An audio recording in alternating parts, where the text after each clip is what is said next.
Meus irmãos, minhas irmãs, que Deus nos abençoe. É sempre assim, com alegria, né, que a gente vem a esta casa em busca de algo que nos toque a alma.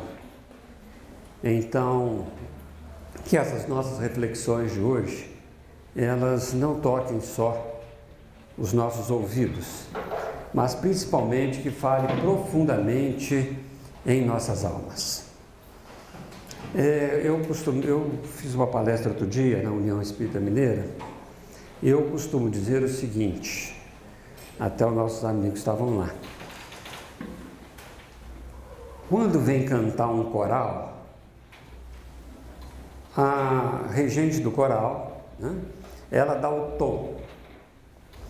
E todos os coralistas entram em sintonia, cada um na sua voz, cada um no seu diapasão, né? Mas vamos dizer, todos mantendo o som ali, numa orquestra, na realidade, de vozes, e isso faz uma harmonia espetacular. Eu acredito que esta primeira reunião à noite, porque hoje nós já tivemos uma tarde, ela dá esse tom do nosso trabalho nesses dias. E é preciso que a gente entre nesta harmonia para que a gente forme, na realidade, com a espiritualidade amiga que está aqui, um coro divino daqueles aprendizes. Vamos desafinar? Vamos. Vamos sair um pouquinho do compasso? Vamos. Mas a gente retorna e recomeça. É aí que a gente vai encontrar, na realidade, a nossa realidade espiritual. A situação em que nós estamos, melhorando a cada dia, trabalhando.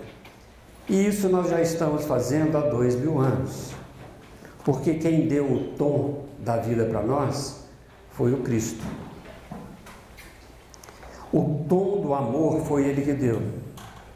Cada um na sua voz, na sua experiência, vai trabalhando este tom, vai podendo produzir uma harmonia integral no universo, de forma a fazer o grande coro das almas encarnadas e desencarnadas, gritando hosanas ao Senhor, nos libertando das amarras que temos na Terra. Quando nós colocamos, então, Espiritismo, 160 anos de Espiritismo na Terra e cristianismo redivivo, a gente está colocando uma ideia, não nossa, mas de Kardec, para que a gente absorva esse tom que a doutrina espírita vem trazer para nós, que o Evangelho de Jesus veio colocar, e a doutrina espírita então revive este Evangelho de luz para nós. Pode ser, né, que com a nossa fala, com as nossas reflexões, cause até certas surpresas, mas é isso mesmo, porque nós vamos nos embasar integralmente naquelas situações, naquelas palavras, né, que Kardec nos trouxe. Então, vamos lá, me ajudem a entrar neste tom, nesta orquestra, neste coral.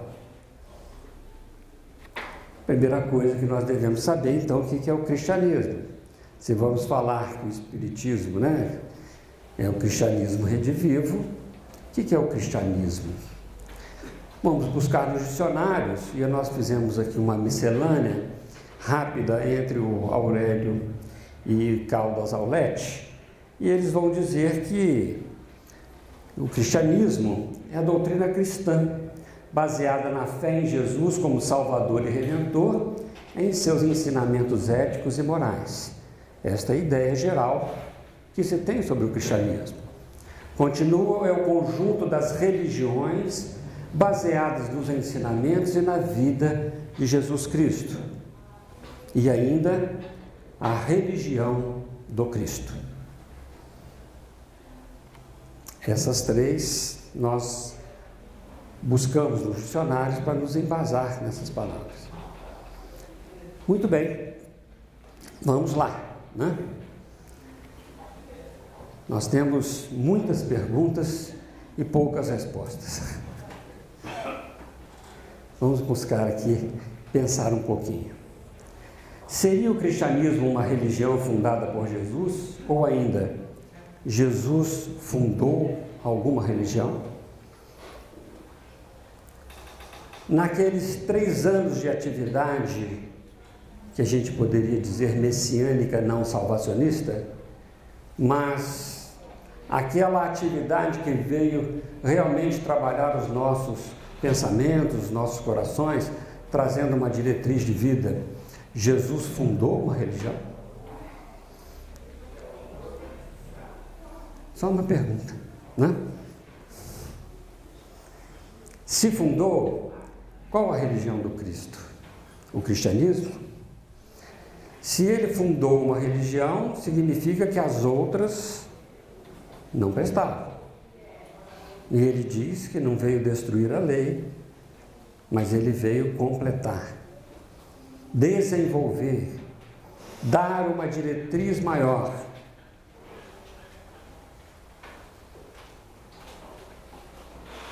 Onde o seu templo?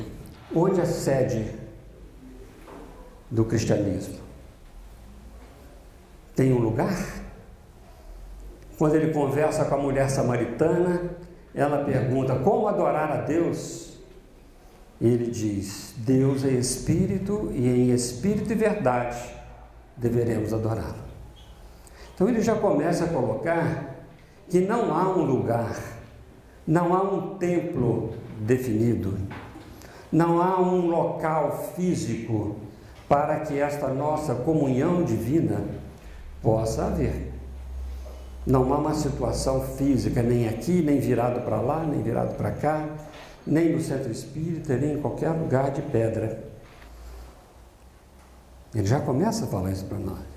Então veja só, onde o seu templo, onde a sua sede? Deixa por aí por enquanto, que eu falei, só tem perguntas. Se vocês quiserem me ajudar a responder, vai ser uma beleza. O que hoje conhecemos por cristianismo, este conjunto de religiões, é a fiel e exata expressão do pensamento de Jesus Cristo? Tem uma outra pergunta. Quando ele fala, deixai os mortos o cuidado de enterrar seus mortos. Que expressão que é essa? Quando ele fala, eu não vim trazer a paz, mas a espada. Vim colocar o filho contra o pai, a filha contra a mãe.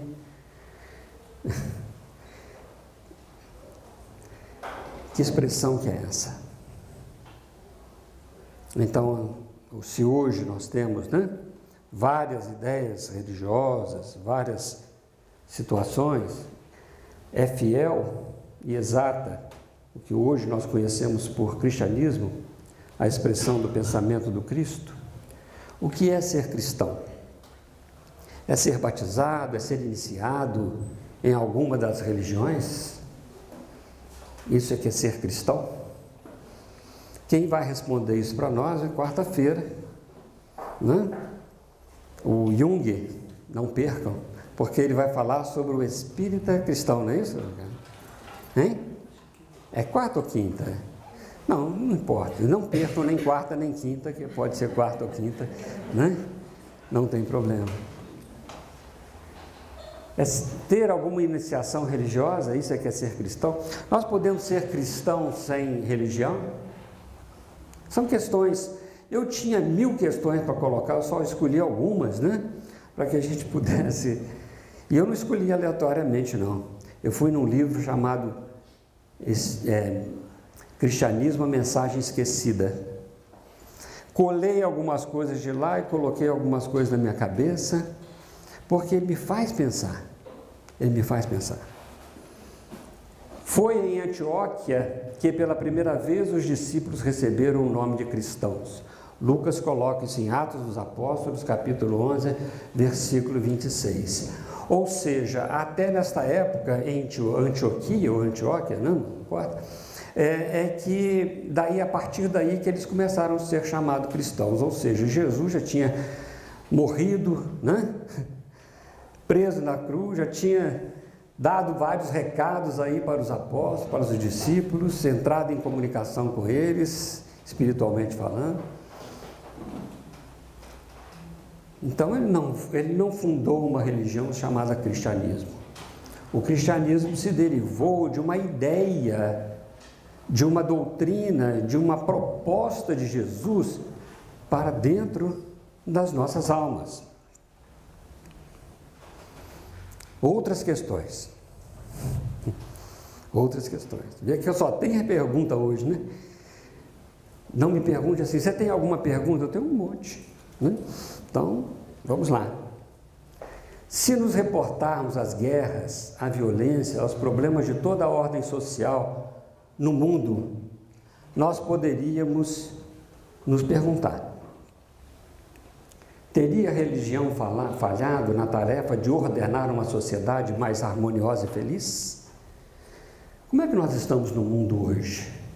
É um mundo de paz? Ou é um mundo de conflitos constantes? De guerras, de violência, de todos os desvios em todas as áreas? Teria a religião falhado?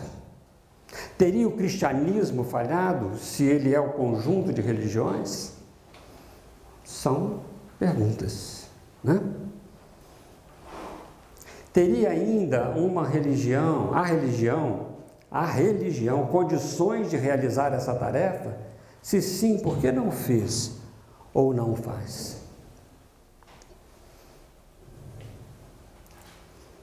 Por que não fez? Porque ainda não conseguimos, com o conjunto de ideias, de fé, de dogmas, realizar a tarefa de pacificação da terra.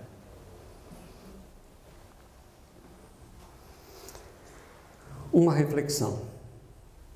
O eixo central da mensagem de Jesus, o eixo central, o reino de Deus se resume na realização do amor na intimidade de cada um. Feito isso, descobriremos felizes e perplexos que também no mundo em que vivemos, seja ele onde for, estará implantado o império da paz. Jesus veio trazer na sua mensagem central a realização do reino de Deus dentro de nós. Ele não veio fazer com que o reino de Deus fosse alguma coisa externa, fosse aquilo que nós conquistássemos para ir para um céu ou a algum lugar de contemplação eterna.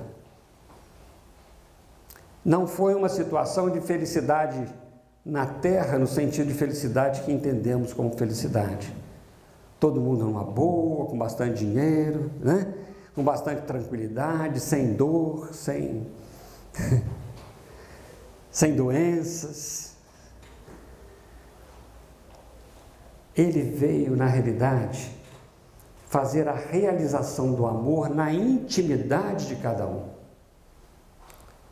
Esta foi a grande mensagem do Cristo para todos nós. Por isso que ele diz: amará a Deus sobre todas as coisas, de todo o seu pensamento, de toda a sua alma, de todo o seu espírito, e amarás ao próximo como a si mesmo. A partir daí construiu todo um processo de trabalho, de edificação do amor. Porque quando a gente, na realidade, ama, nós conquistamos uma paz indestrutível. Mas é um amor alinhado com o amor divino. Não é um amor de eu dizer para a Regina, por exemplo, meu amor. Isso não é amor. Porque o amor é muito fácil da gente falar. A vivenciá-lo é que é a nossa proposta. É vivenciar tudo isso. E eu perguntaria: nós precisaríamos de um tempo? Nós precisaríamos de uma religião para vivenciar o amor? Não. Por isso Cristo não fundou uma religião. Religião no sentido daquela religião que vai me salvar das situações e eu vou para o céu, vou conquistar uma paz. Porque a paz que eu procuro não é a paz do Cristo. Os homens desejam a paz, mas não buscam as coisas que tragam a paz. Isso está no livro Cristianismo, a Mensagem Esquecida, do Hermínio Miranda. Está logo na introdução. Então, se nós queremos buscar o reino dos céus, nós temos que buscar aquilo que nos traga na intimidade o reino dos céus. Mas normalmente a gente quer buscar no outro. Ah, eu quero ter paz, né? Então eu quero ficar longe de todo mundo, ficar sozinho, essa é a minha paz. Não quero ter problemas, essa é a minha paz. A paz não é isso. A paz do Cristo é diferente, não é a que o mundo nos dá. Mas a paz dele é diferente, é uma coisa interior. Ok? Até aí tudo bem? Se não concordar, ele pode dizer, né? Não concordo, estou com dúvida, não tem problema. Porque eu tenho um monte de questão aqui, né? Para a gente poder meditar. Muito bem, sobre o Espiritismo. Allan Kardec, codificador do Espiritismo, fundou uma nova religião? Uma questão. Segunda questão, o Espiritismo é uma religião? Terceira questão, como entender o Espiritismo como o cristianismo redivivo? Então, feita essa introdução, nós vamos agora nos detalhes, né?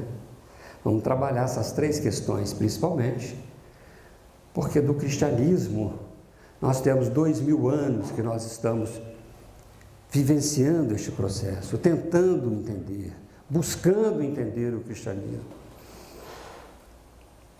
Então, como nós estamos agora colocando 160 anos de Espiritismo na Terra, né, nós vamos perguntar essas três coisas para nós mesmos. Ok? Allan Kardec fundou uma nova religião? Vamos ver. Hipólito Léon Derizat Rivaio era o nome dele. Certo? Nascido a 4 de outubro, a 3 de outubro de 1804.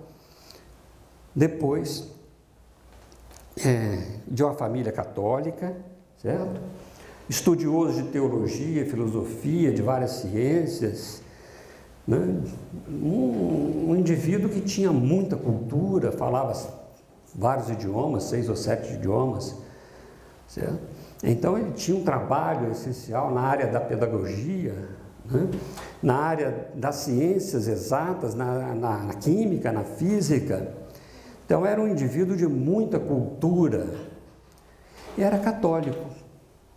Não era espírita, porque nem espiritismo existia, certo? Quando começaram os fenômenos e ele tomou contato com os fenômenos, ele estava com 50 anos. Um garotão, né? A gente, quando vai ficando mais velho assim, né? Eu já estou achando os de 80, olha, um jovem, né? Então os de 50, vem garotão, não é isso? Nessa circunstância, veja só, com 50 anos ele tomou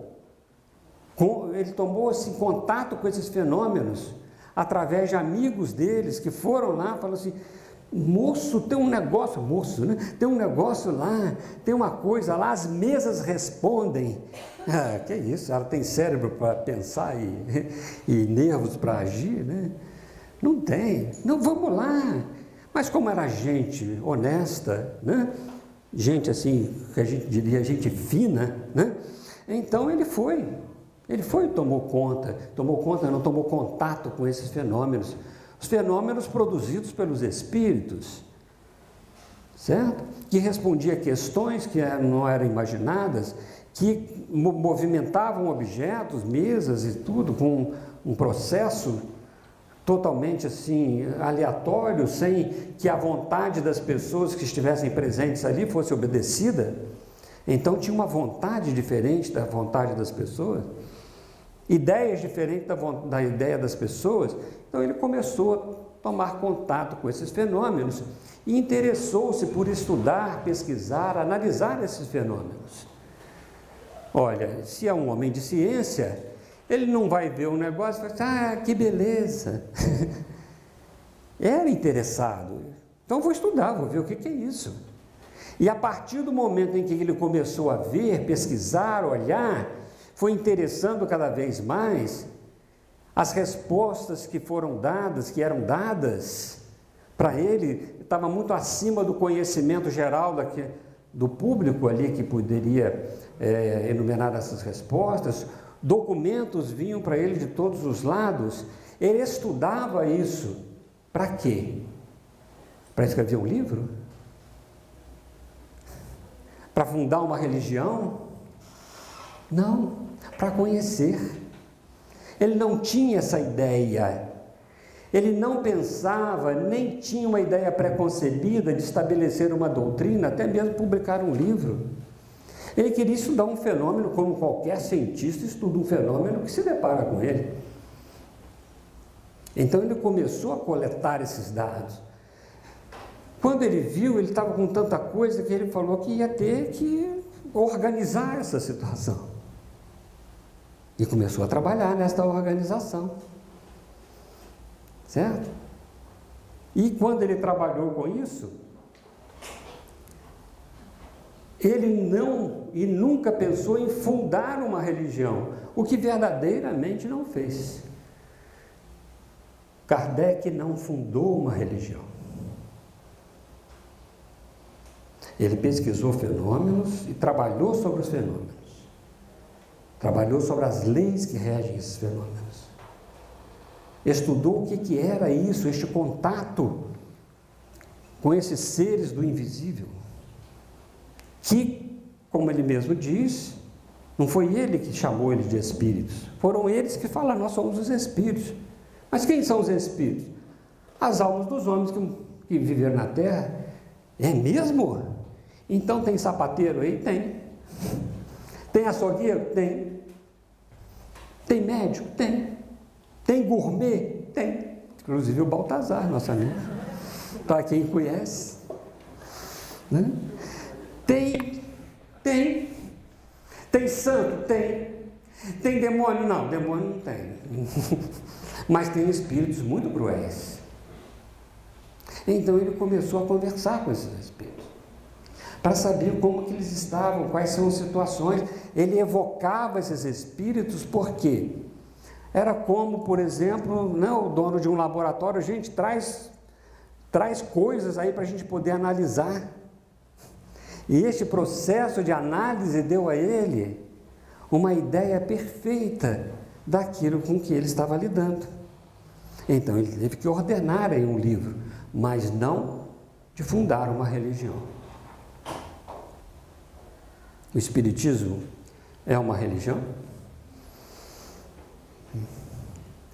No censo, quando o censo vai lá em casa e pergunta assim, religião, o que eu falo com eles? Né?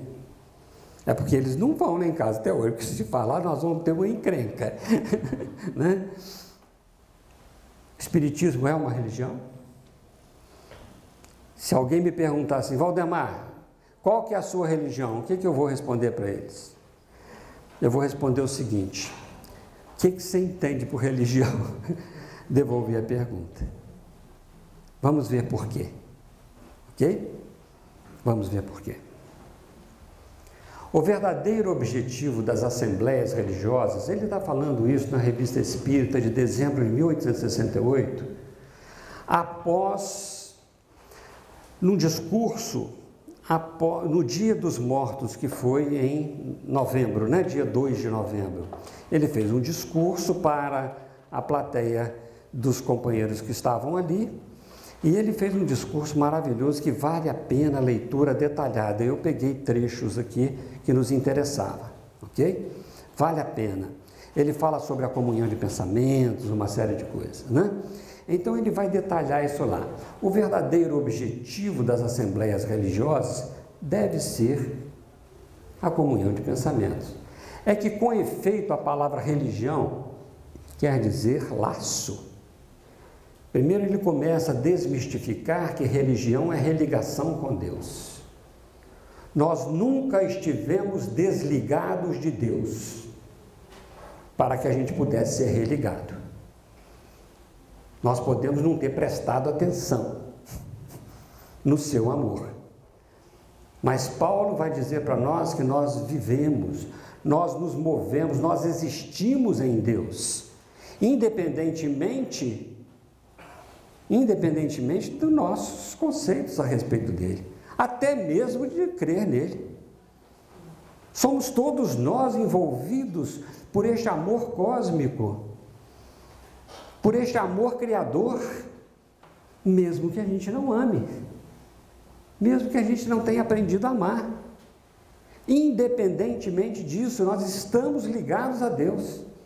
Então, religião não é uma religação com Deus, mas ele começa a dizer, da etimologia da palavra para nós, que é um laço. Uma religião, em sua acepção ampla e verdadeira, é um laço que religa os homens numa comunhão de sentimentos, de princípios e de crenças. Quais são esses princípios? Se os nossos princípios ou crenças forem os mesmos, nós nos reunirmos nesta comunhão de pensamentos, então forma isso uma religião. Se nós nos ligarmos, por exemplo, dentro dos dogmas ou das ideias, dos sacramentos da religião católica, nós formamos assembleias de religiosos católicos. Entendeu? Não importa. E assim qualquer outra ideia que a gente, entre nós, exista um laço que religa os homens numa comunhão de sentimentos, de princípios e de crenças. Então, quando isso acontece, é a religião. É isso que significa esta palavra religião. Consecutivamente, esse nome foi dado a esses mesmos princípios codificados e formulados em dogmas e artigos de fé. Por exemplo, olha, gente, sem qualquer crítica, só analisando a Santíssima Trindade, por exemplo, para os católicos tem uma importância muito grande, ok? Pai, Filho e Espírito Santo, 3 pessoas numa pessoa só. Está ótimo. Isso é artigo de fé, é inquestionável. E se nós pensamos da mesma forma, nos religa neste processo, nós somos tolerantes uns com os outros. Entendeu? Com tranquilidade. Mas quando alguém pode pensar diferente e começa a questionar, aí nós podemos ter as religiões que são eventualmente separatistas, que nos obrigam muitas vezes a ter os nossos artigos de fé. Ok? Os nossos dogmas, né? Os dogmas daquela ideia. O laço estabelecido por uma religião, seja qual for o seu objetivo, é, pois, um laço essencialmente moral, que liga os corações, que identifica os pensamentos, as aspirações, e não apenas o fato de compromissos materiais que podemos romper à vontade, ou da realização de fórmulas que falam mais aos olhos do que ao espírito. Agora vamos trazer isso para nós, dentro da doutrina espírita. Dentro das casas espíritas que nós frequentamos, dentro desta casa que nos abriga. Okay? Vamos pensar nisso. O laço estabelecido por uma religião, seja qual for o seu objetivo, é, pois, o laço essencialmente moral, que liga os corações. Já começou a falar a nossa língua. Porque nós não queremos saber o rótulo. Nós não queremos saber se o indivíduo é muçulmano, budista, né? Israelita, islamita, espírita, católico, protestante, não importa.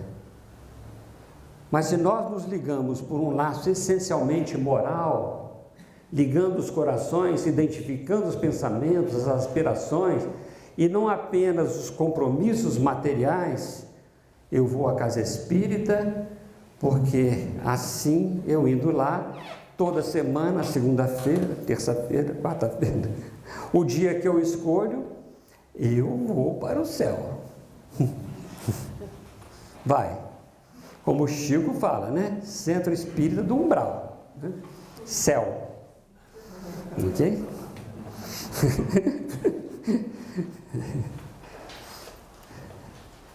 Vai amargar, porque é uma coisa que não é promessa, né?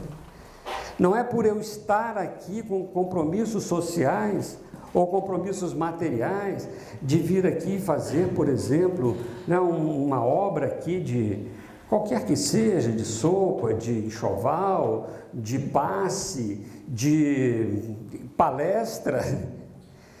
Isso é compromisso material. Isso é compromisso material. Que eu posso romper a qualquer momento. Então não é por aí. Okay? Então os nossos compromissos aqui,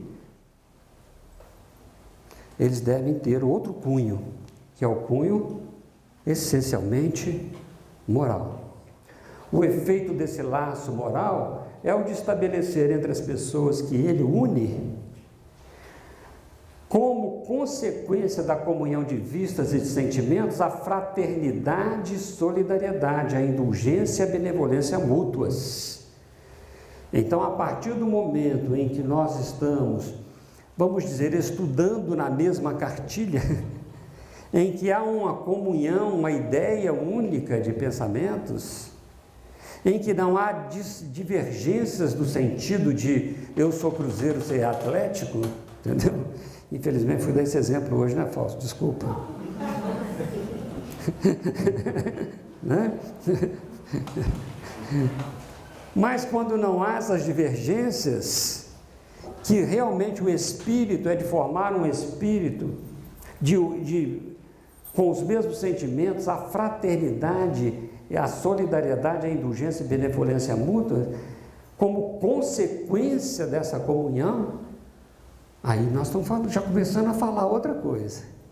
Então, neste momento que nós estamos aqui, nós estamos nos entrosando nestes processos. Quando a gente vem, estuda num grupinho, a gente está trabalhando esta comunhão de ideais, de pensamento. Mesmo que haja situações de pensamento diferentes, não vamos colocar divergentes, mas diferentes, há que engrandecer esses pensamentos através das relações. De colocar, então, aquilo que Jesus nos comentou: amar ao próximo como a si mesmo, que é o eixo da mensagem de Jesus.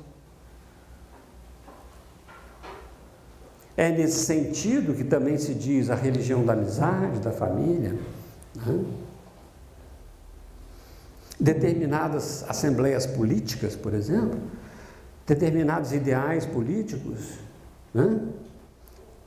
Se tem uma comunhão de sentimentos, de pensamentos daquilo, no ideal, na realidade, eles formam uma doutrina, uma ideia. E se todos estabelecem aquela ideia, todo mundo vai trabalhar por aquela ideia. Então, quando nós estabelecemos aqui na doutrina espírita, né, um processo de comunhão dos nossos sentimentos, nossas vistas pelo conhecimento, isso aqui é uma consequência natural, porque senão será simplesmente ponto de vista. Okay?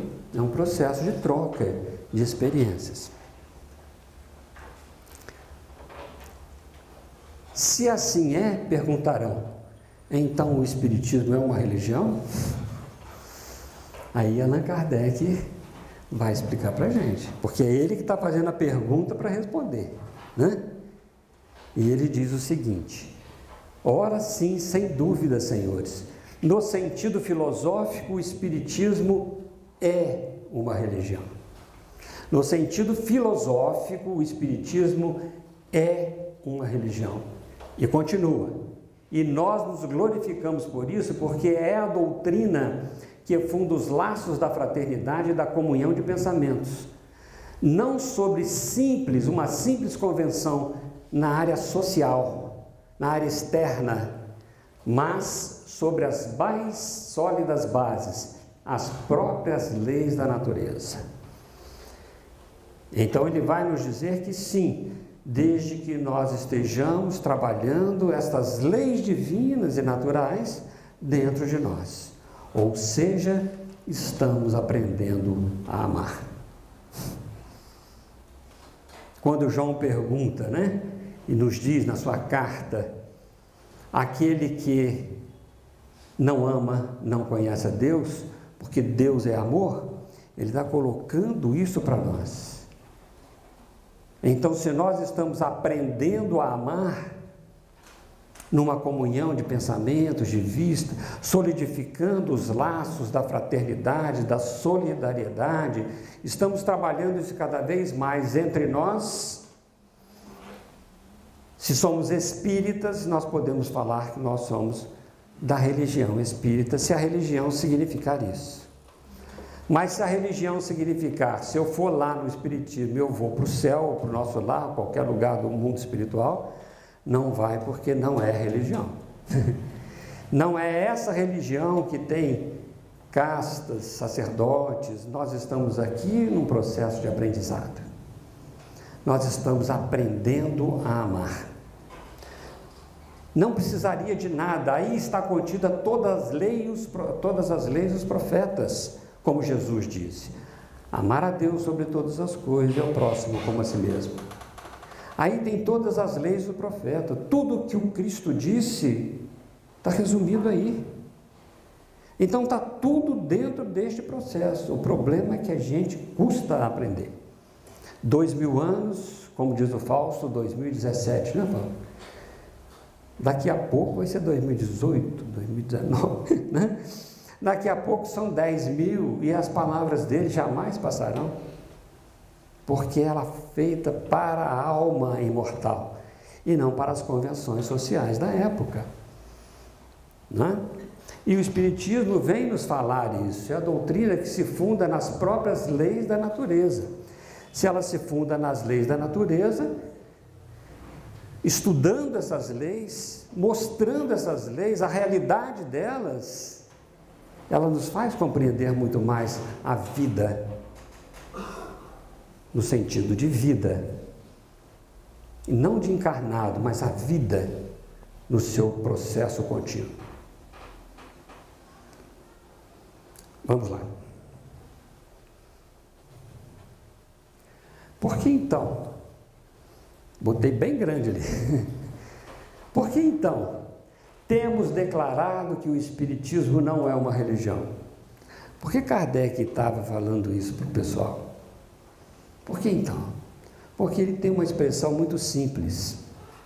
Ele mostra de forma muito simples isso. Porque não há uma palavra para exprimir duas ideias diferentes. Porque, na opinião geral, a palavra religião é inseparável da ideia de culto. Porque ela desperta exclusivamente a ideia de forma, que o Espiritismo não tem.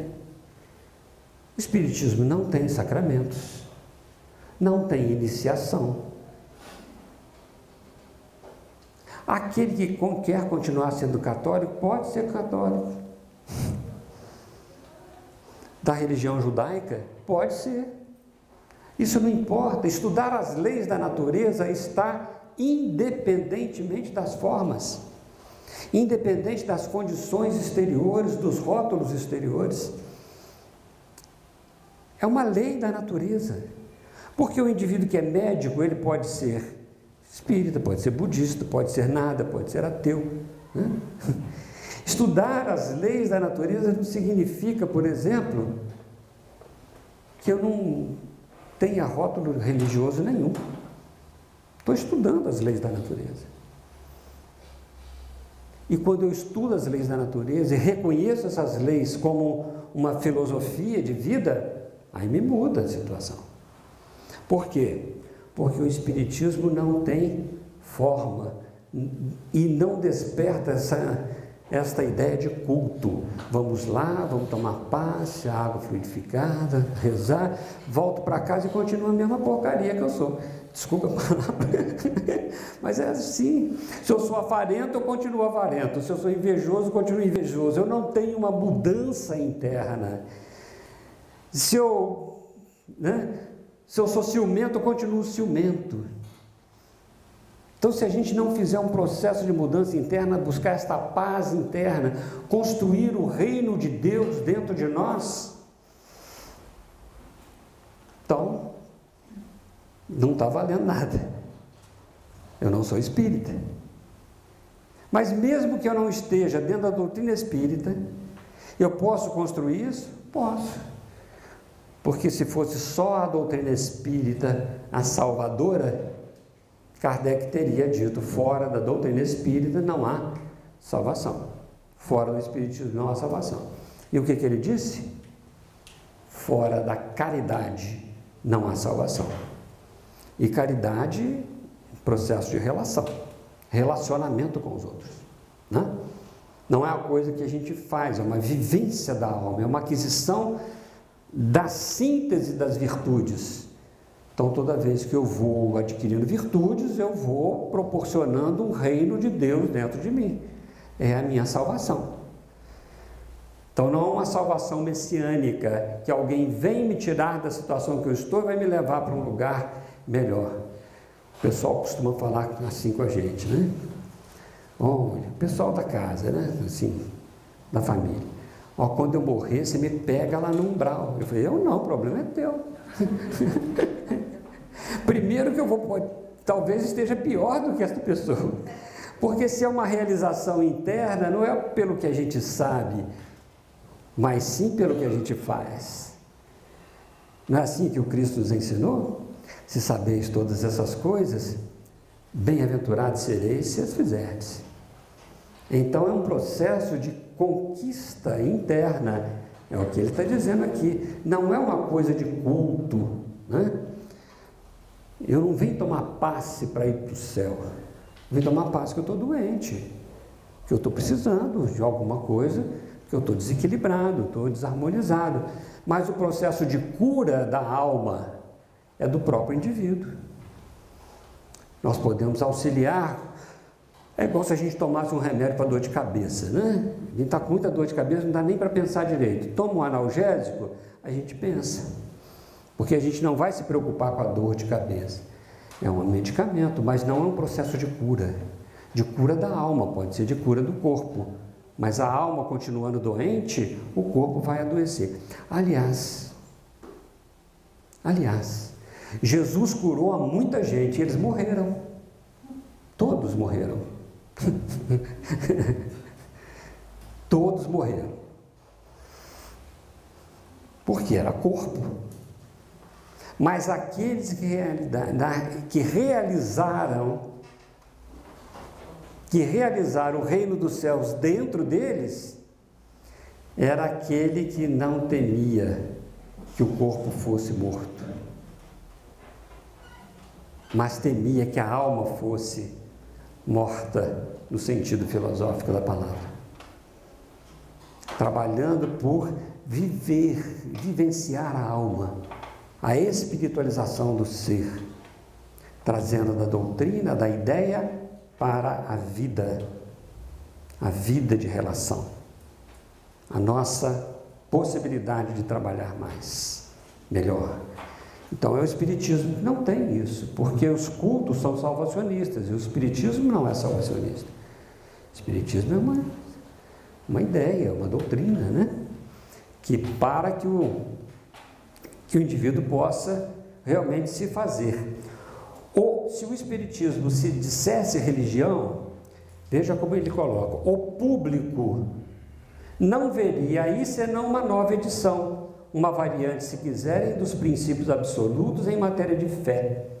Uma casta sacerdotal com seu cortejo de hierarquias, de cerimônias, de privilégios.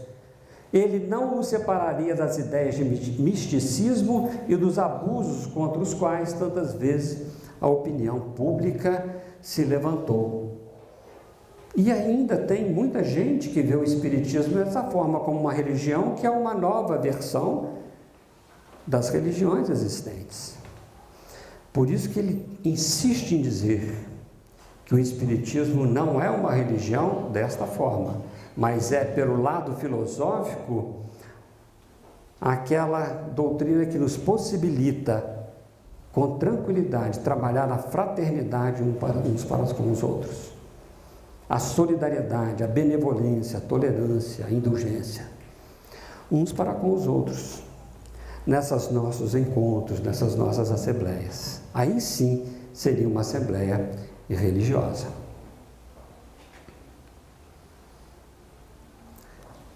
Aí já não é uma pergunta, é uma afirmação. O Espiritismo é uma ciência. Nós estamos falando de cristianismo redivivo, né, gente? O cristianismo não é uma religião. É uma ciência. Quando Cristo ensinou a orar, ele sabia por que orar. Por que fazer a prece? Por que esse estado, esse sentimento de prece? Quando Cristo falou para amar o próximo, não é uma coisa, vamos dizer, né? Assim, mística, ok? Amar a Deus é místico. Nada disso. Amar a Deus significa trabalhar nas suas leis, certo? É honrar o pai e a mãe, que está lá no Velho Testamento. Amar a Deus é isso. Pai e mãe não são duas pessoas, são duas coisas dentro da gente. Pai, razão, mãe, sentimento. Honrar o sentimento e a razão e a inteligência. Esse é o processo de de ligação maior com Deus diretamente. Então não é honrar pai e mãe aqui, porque quando eu me acerto com as leis divinas e naturais, eu já estou honrando pai e mãe. É natural isso daí dentro da vida da gente. Pode até ser que eles não me aceitem, mas eu estou honrando. Estou honrando porque eu estou trabalhando dentro do máximo que eu conheço dessas leis. Então o cristianismo não é uma religião. O Espiritismo não é uma religião. O cristianismo é uma ciência da alma. O Espiritismo é uma ciência da alma. Então vamos lá. Como meio de elaboração, o Espiritismo procede exatamente da mesma forma que as ciências positivas, aplicando o método experimental. Está em Gênesis, no capítulo 1, item 14 do livro A Gênese de Kardec. Ciências positivas, o que faz? Tem um elemento lá, né? Uma coisa lá que combina com a outra e dá um terceiro elemento. Botar na química isso.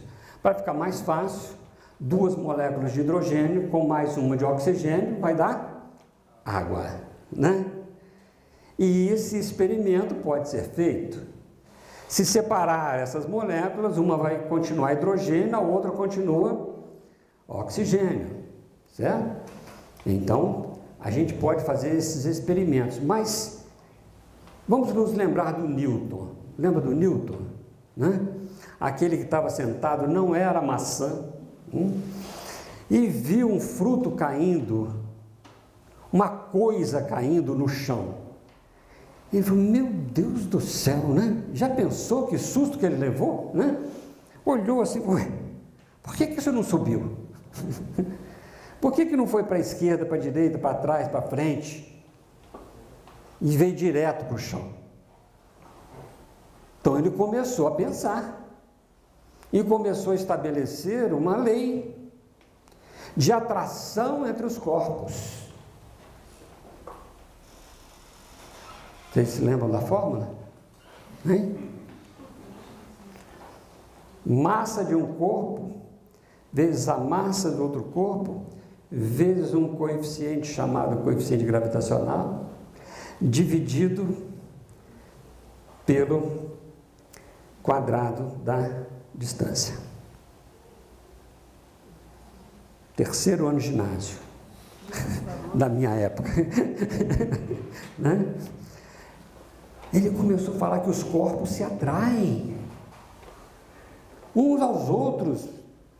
Por isso que a gente não está solto nesse universo, que a Lua é atraída pela Terra porque a massa da Terra sendo maior, a força que a Terra exerce sobre a Lua é maior. Mas ele fala que esta força de atração é proporcional a esta massa da Terra vezes a massa da Lua, dividido pelo quadrado da distância. Então, quando a distância é muito grande, o que acontece? Diminui a força. Quando a distância é menor, a lei de atração é maior, por isso que a gente casa.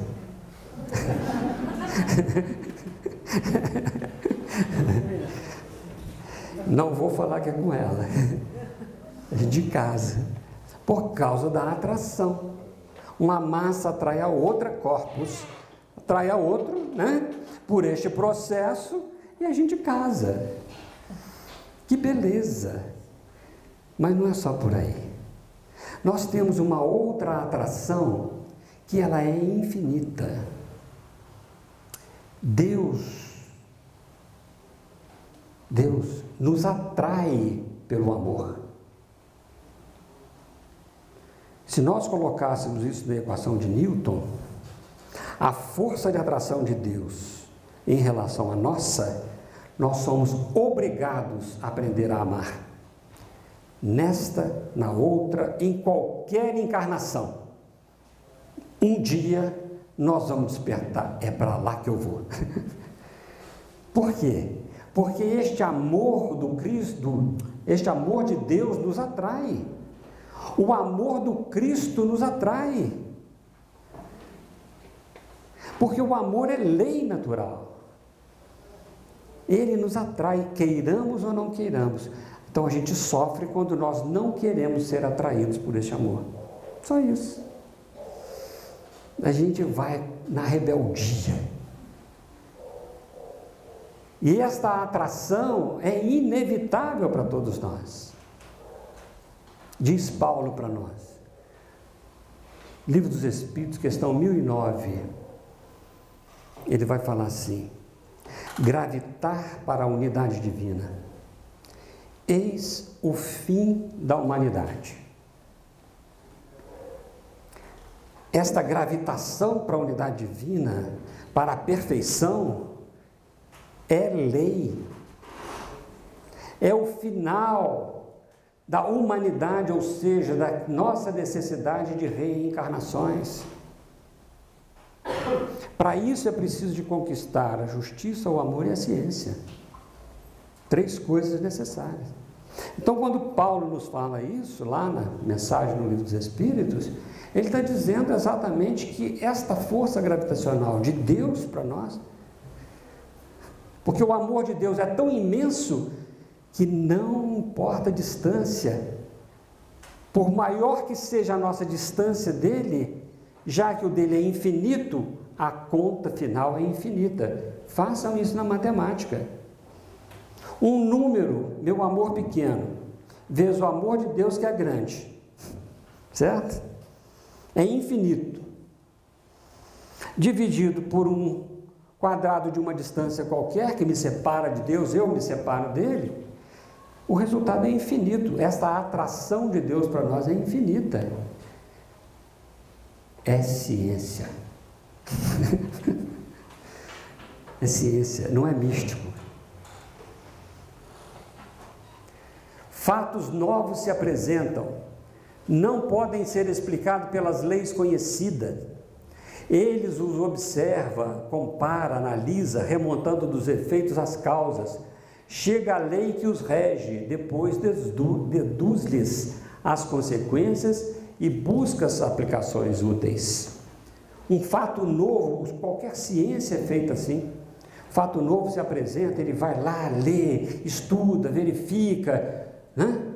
Trabalha aquela ideia, compara, observa, analisa. Das causas, dos efeitos, ele monta as causas. O que produziu esse fenômeno, esta coisa, né? É dos efeitos, ele vai até as causas. Chega a lei que os rege. 2 moléculas de hidrogênio mais uma de oxigênio para a água. É a lei. É a lei que rege isso. Depois deduz-lhes as consequências e busca aplicações úteis. Quais são as consequências? Isso daí é da ciência normal. O Espiritismo foi feito exatamente assim. Fatos novos. Que fatos novos se apresentaram? O movimento das mesas, as coisas respondendo perguntas fora do conhecimento daquelas que estavam ali. Um monte de coisa acontecendo. Uma prancheta que com a mão do médium escrevia. Vai escrever com a prancheta lá para vocês verem como é que é complicado. Tenta fazer isso.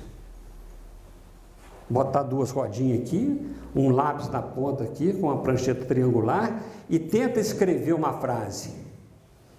Olha, precisa de técnica, viu? Precisa de treino, né? Não é fácil, não. E os fenômenos aconteciam assim naturalmente. Então ele remontou dos efeitos, ele foi para as causas, verificou o que era e estabeleceu a lei que rege. Não só o processo em si da comunicação dos espíritos, da interação dos espíritos com a matéria, mas muito mais, a lei que rege o mundo moral. A lei que rege a alma, o ser moral. O espírito é um ser moral. O mundo dos espíritos é um mundo moral. Por isso que ele é dividido nas regiões não físicas, mas regiões de afinidades morais. Então Kardec remonta dos efeitos, ele vai até as causas. Por que o indivíduo sofre lá? Por que o suicida fica daquela forma? Por que o indivíduo que é feliz no mundo espiritual, o que ele fez aqui para ser feliz? Então ele remonta disso e traça as 10 leis morais que compreende o Espiritismo. Está no Livro dos Espíritos. 160 anos. As 10 leis morais de Moisés. Certo? As 10 leis morais do Espiritismo. Da lei de adoração,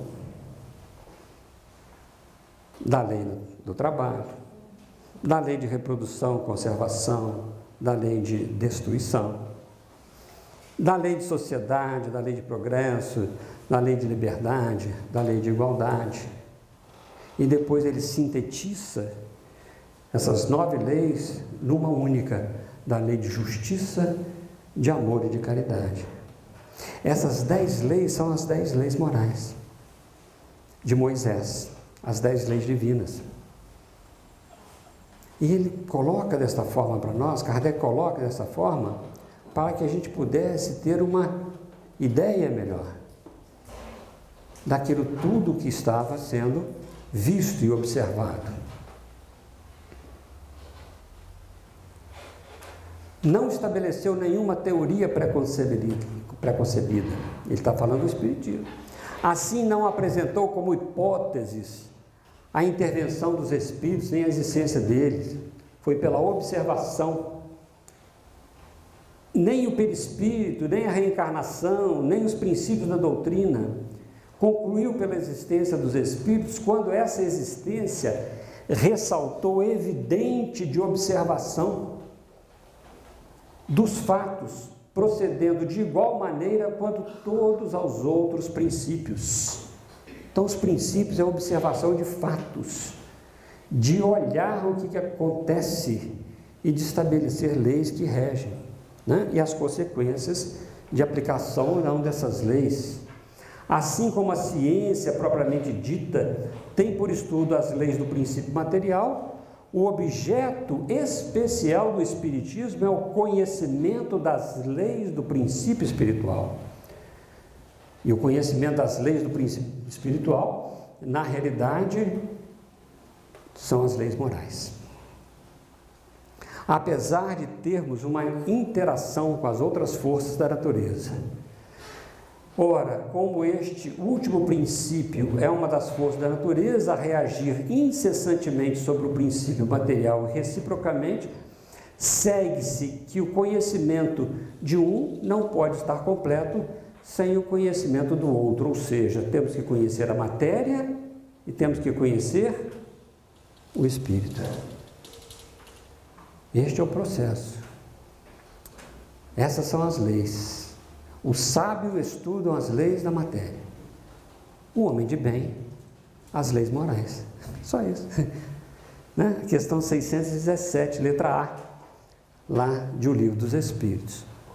O Espiritismo e a ciência, então, se completam reciprocamente. A ciência sem o Espiritismo se acha na impossibilidade de explicar certos fenômenos, que só pelas leis da matéria. Ao Espiritismo sem a ciência, faltariam apoio e comprovação. Então, o Espiritismo tem que se utilizar da ciência. Ele se utiliza da ciência, principalmente nessas fronteiras entre o espírito e a matéria. Mas não precisa da gente estudar biologia, certo? Estudar física quântica. Se nós estamos estudando o princípio espiritual, nós vamos ver que há uma interação. E cada vez que as leis físicas, muito mais, elas vão se aproximando da natureza divina do princípio material, então nós vamos entendendo por que a doutrina espírita não se preocupa em estudar isso. Porque faz parte do estudo da humanidade como um todo. E o princípio espiritual também faz parte. E precisa de religião para isso? Não. Não precisa. Não estou dizendo para ninguém abandonar, não, viu, gente? Eu só estou, trabalhando ideia, Então, nós podemos definir o Espiritismo assim. O que é Espiritismo no preâmbulo, está lá.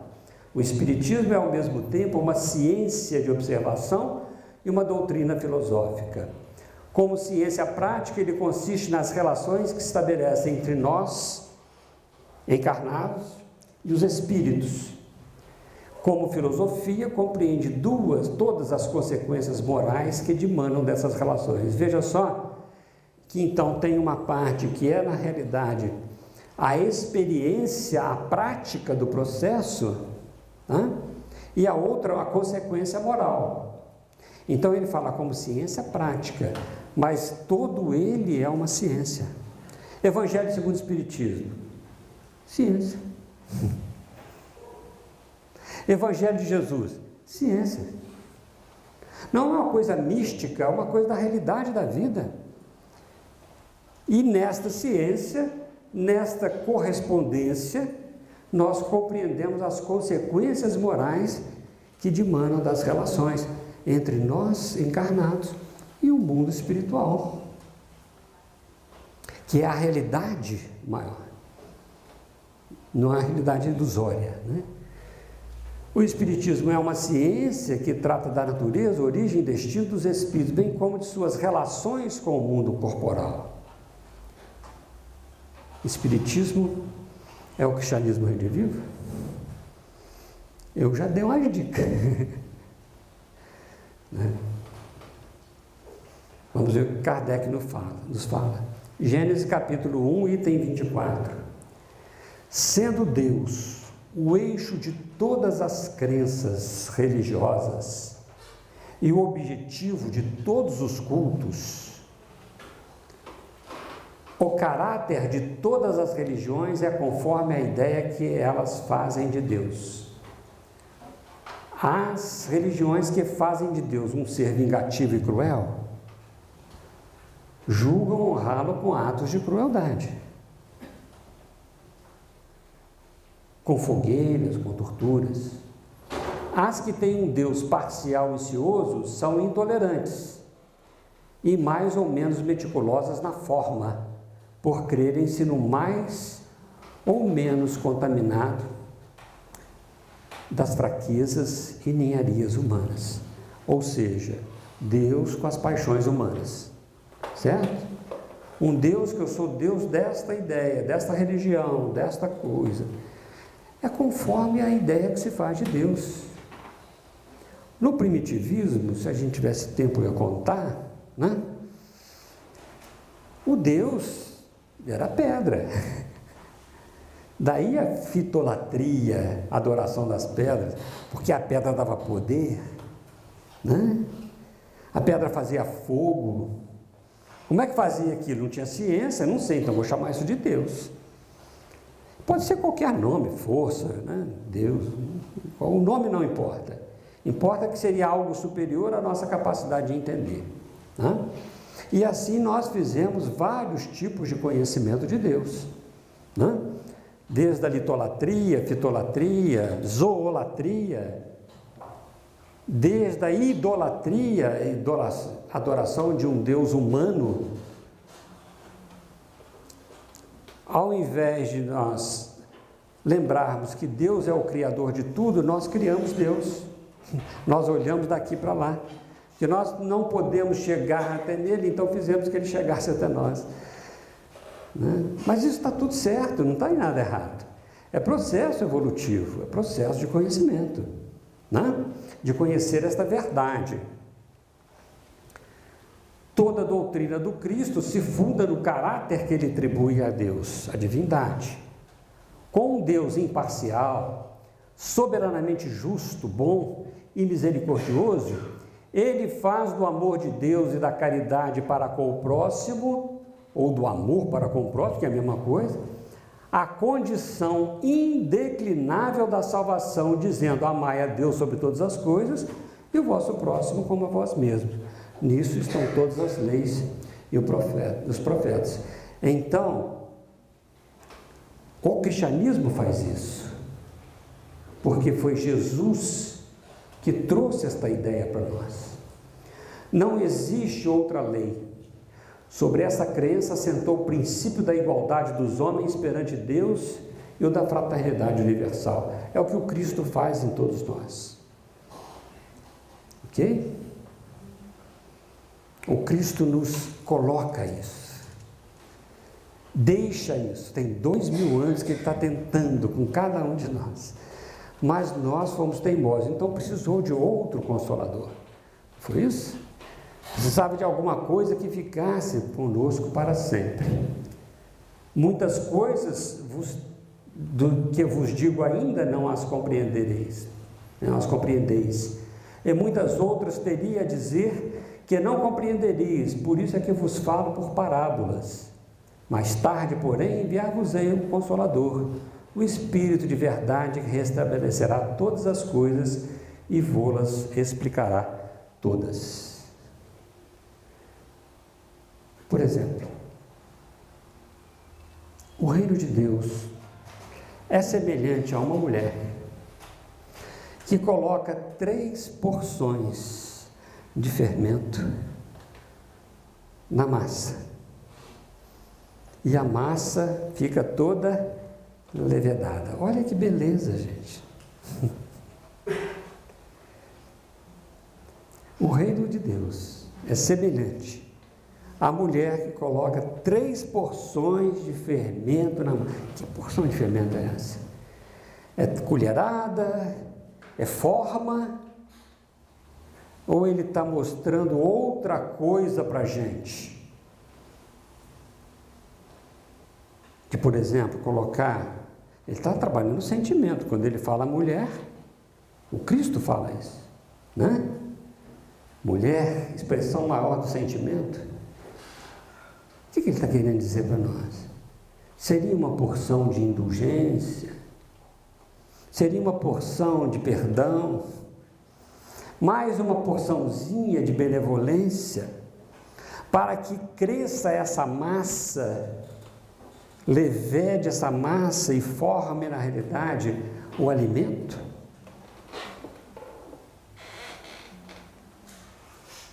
Indulgência, benevolência e perdão é o quê? No dizer do Cristo com relação à caridade. É a própria caridade. Então essas 3 porções têm alguma relação. Então quando ele diz que isso é feito internamente, não é para fazer pão dessa forma que não vai dar certo. Ok? Não adianta colocar 3 colheres de pó royal, né? Ou de fermento Fleshman, sem propaganda. Ok? Não é isso. Nem fermento biológico, nem fermento. É coisa da alma, para que a alma faça crescer. O reino de Deus é semelhante ao grão de mostarda, a menor de todas as sementes, que plantada, cresce. Vira uma árvore onde os pássaros do céu se aninham. Olha que beleza! Esforço próprio de sair da terra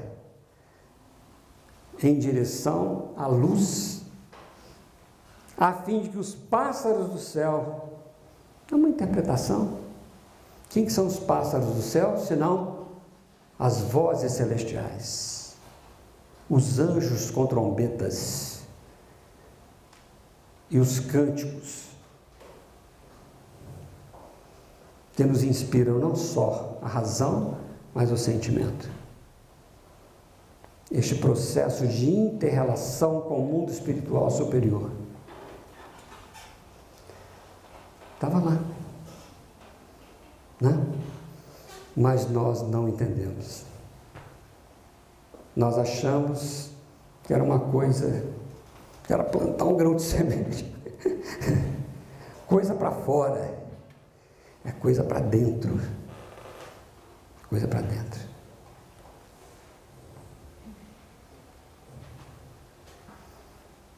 O Espiritismo, partindo das próprias palavras do Cristo, como este partiu das de Moisés, é consequência direta da sua doutrina. Não existem três revelações, existem três partes de uma revelação única, que é a revelação do amor divino. Só que a gente custa entender, então vamos dividir em três, que fica mais fácil, certo? Moisés, justiça; Jesus, amor; doutrina espírita, conhecimento. Verdade no sentido de conhecimento. Tá? Então fica mais fácil. Mas nesse sentido ele fala, olha, partiu de Moisés, é consequência direta da sua doutrina, o que é as palavras do Cristo. A ideia vaga da vida futura acrescenta então a revelação da existência do mundo invisível que nos rodeia, não é rodela não, é rodeia, e povoa o espaço, e com isso precisa a crença, dá-lhe um corpo, dá uma precisão na crença, dá-lhe um corpo, uma consistência, uma realidade à ideia, define os laços que unem a alma ao corpo e levanta o véu que ocultava aos homens os mistérios do nascimento e da morte. E o Espiritismo não vem interrogar as leis de Jesus, ele vem dar conhecimento delas com maior tranquilidade, né?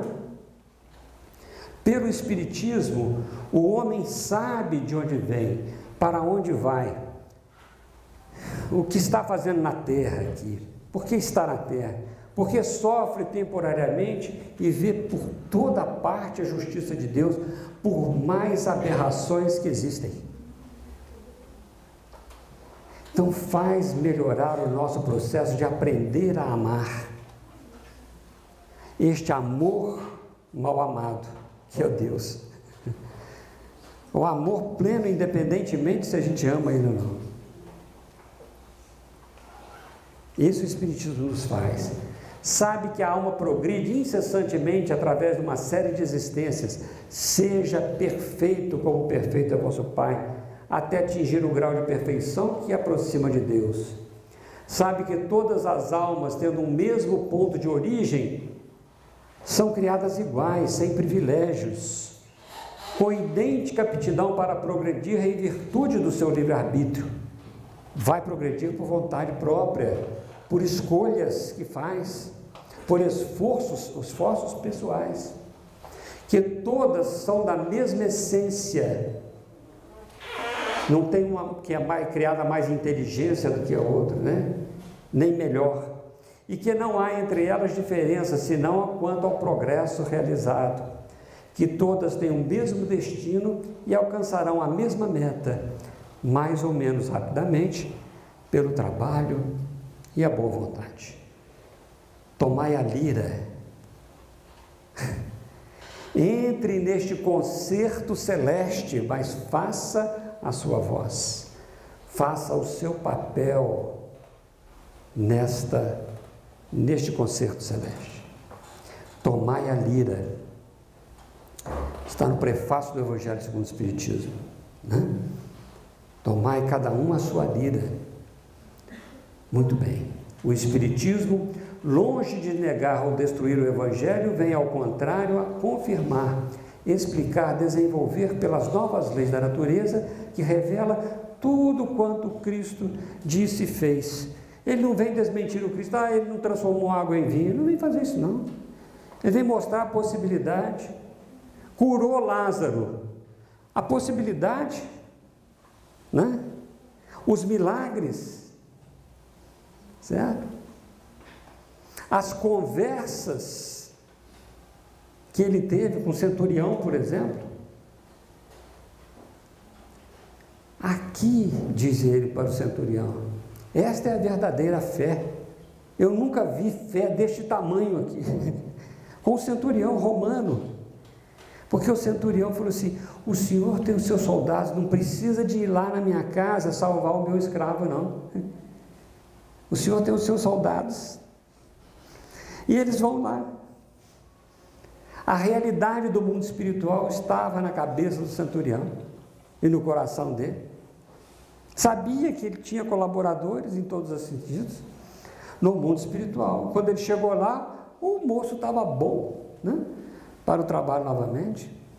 Eu sabia, era fé, era certeza do invisível, né?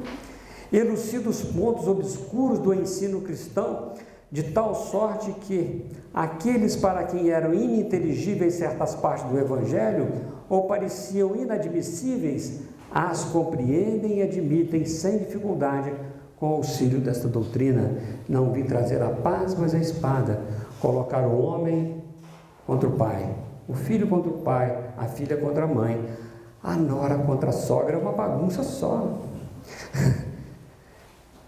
E a doutrina espírita traz esse ensinamento à luz da razão e do coração, para que a gente possa compreender este nosso processo de modificação, não só do sentimento e do pensamento, filho e pai, e filha e mãe, como os processos de relacionamento, nora e sogra, mas não é nora e sogra simplesmente, tudo que nos envolve o processo de sentir.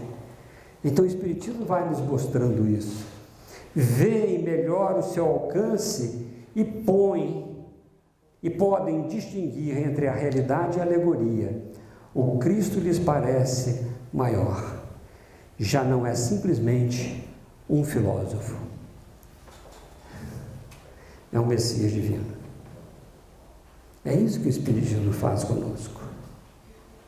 Por isso, nós podemos afirmar: o Espiritismo é o cristianismo redivivo. 160 anos de Espiritismo na Terra. Não podemos transformar esta ideia redentora de novo em institucionalização religiosa. Embora nós precisemos das casas espíritas, a fim de que a gente possa estudar, enlaçar-nos num campo de fraternidade, aprender a amar, mas não podemos desviá-lo da sua rota, que é de nos tornarmos, na realidade, cada vez mais solidários, mais fraternos, mais benevolentes. Por isso, então, ficamos nessa semana com este Espiritismo redivivo, aliás, o cristianismo redivivo no Espiritismo. 160 anos, 1857, o livro escrito com base em todas as pesquisas da ciência espírita que ela pôde nos dar, trabalhado, lido em 1857, 2017, 160 anos, e a grande proposta: espíritas, amai-vos. Este é o primeiro ensinamento. Instruí-vos. Este é o segundo. Que Deus nos abençoe.